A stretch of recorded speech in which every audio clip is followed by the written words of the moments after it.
sacó al dólar del patrón oro, y muy especialmente el gran responsable, por eso los tiempos terribles que vivimos, se llamó William Jefferson Clinton, porque fue bajo su presidencia que se consumó la desregulación total del sistema financiero norteamericano, básicamente a través de 3 leyes. En realidad 2 leyes y una vieja ley inteligente que la sacaron del camino. Ya vamos a verlo cuando vamos, a medida que vayamos avanzando. Entonces, claro, ¿qué estamos viviendo hoy? El fin de una era.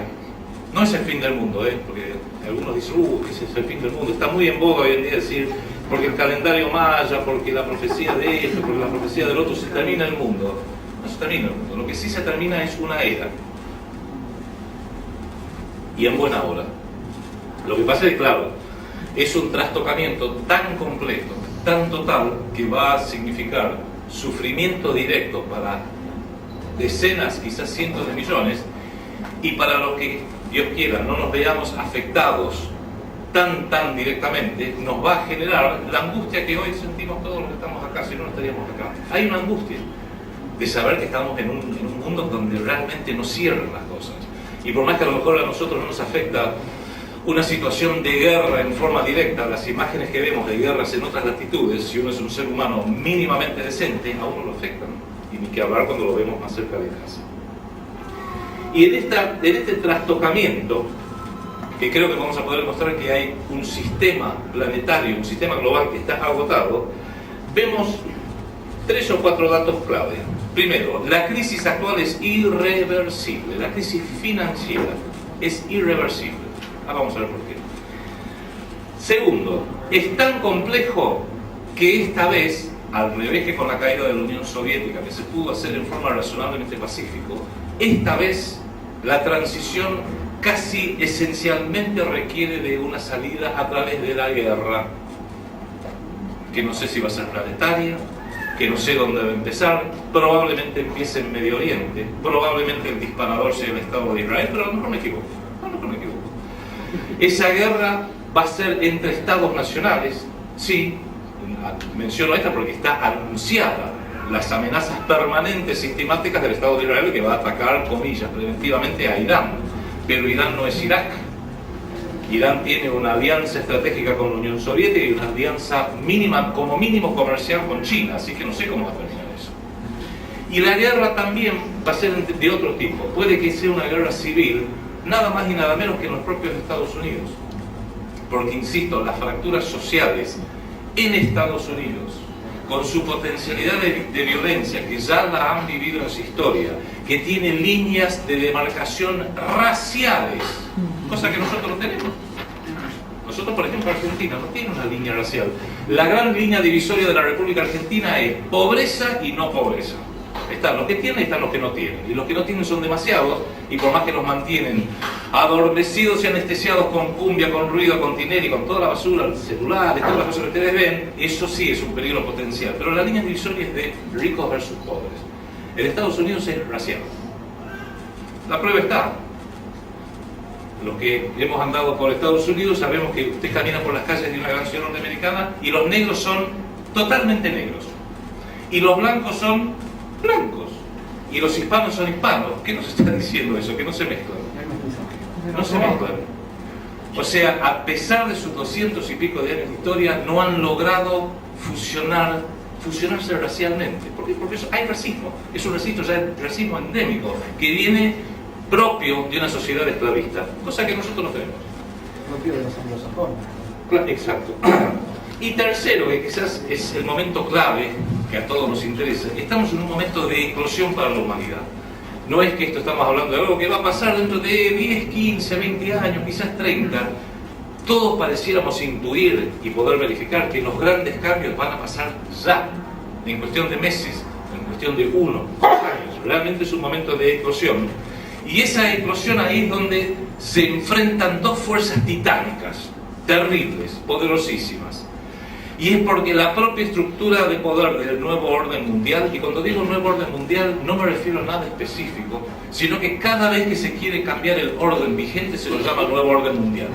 Cuando Gran Bretaña, Francia y Estados Unidos ganan la Primera Guerra Mundial, se funda el Council on Foreign Relations, el CFR, del cual hablo en este libro, porque había que organizar el nuevo orden mundial. ¿De qué? De la Primera Guerra Mundial, dibujar el mapa de Europa, prometerle a los sionistas que le iban a dar un estado en Palestina y un montón de cosas más. Después de la Segunda Guerra Mundial, que ganan los aliados, ¿qué había que hacer después? Organizar el nuevo orden mundial. En lo financiero, Bretton Woods, el Fondo Monetario Internacional, el Banco Mundial, la Organización de Naciones Unidas, etc. Cuando Fukuyama habla del fin de la historia hace 20 años, era porque había un nuevo orden mundial. Y ahora, cuando se habla del nuevo orden mundial, es porque se está yendo hacia algo nuevo, porque la globalización, que es la interacción formal de los estados subordinados a los intereses económicos, tampoco va más. Y hoy creo yo que nos enfrentamos a dos opciones.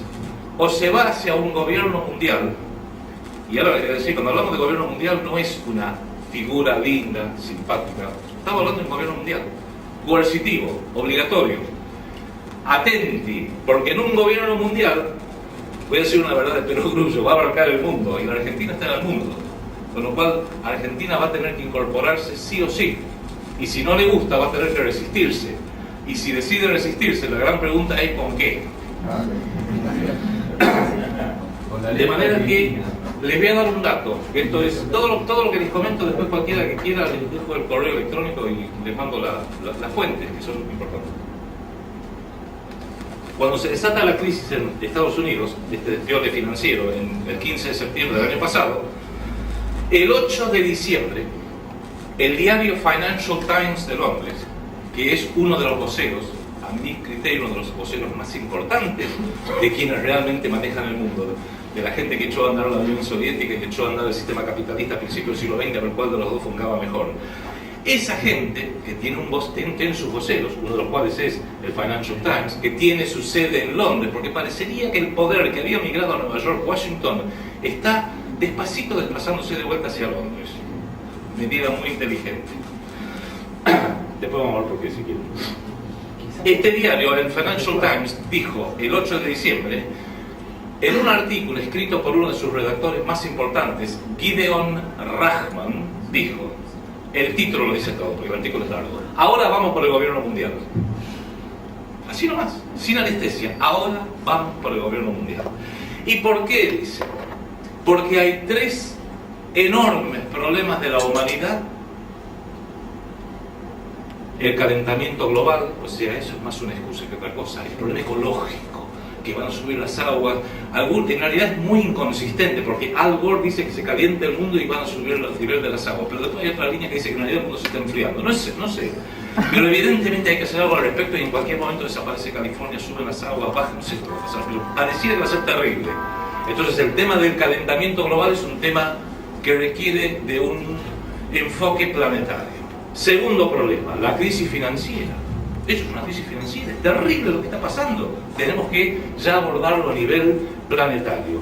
Y la tercera crisis, por supuesto, el cupo, el terrorismo global musulmán, que ya metió 2 aviones contra las Torres Gemelas, otro contra el Pentágono, voló las estaciones de tren en Londres, también hizo otro tanto en Madrid, la AMIA y la DAI acá, y en cualquier momento viene acá un palestino con sus cosas, dice Alá Akbar, y vuela el Instituto Juan Manuel de Rosas por los aires.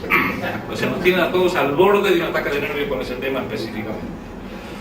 Y terminan diciendo, el artículo, una parte muy importante, dice, la única forma de poder enfrentar estos problemas es a través de un gobierno mundial. Y aclara, dice, no dije gobernabilidad, no dije acuerdos internacionales, dije gobierno mundial. Más claro echendeamos. Eso es lo que se está jugando ahora. Es un preanuncio. Porque a veces las cosas, para probar la reacción, para ir instalando el debate, las van navegando despacito, a través de los medios. Eso es, en esta eclosión, es uno de los caminos.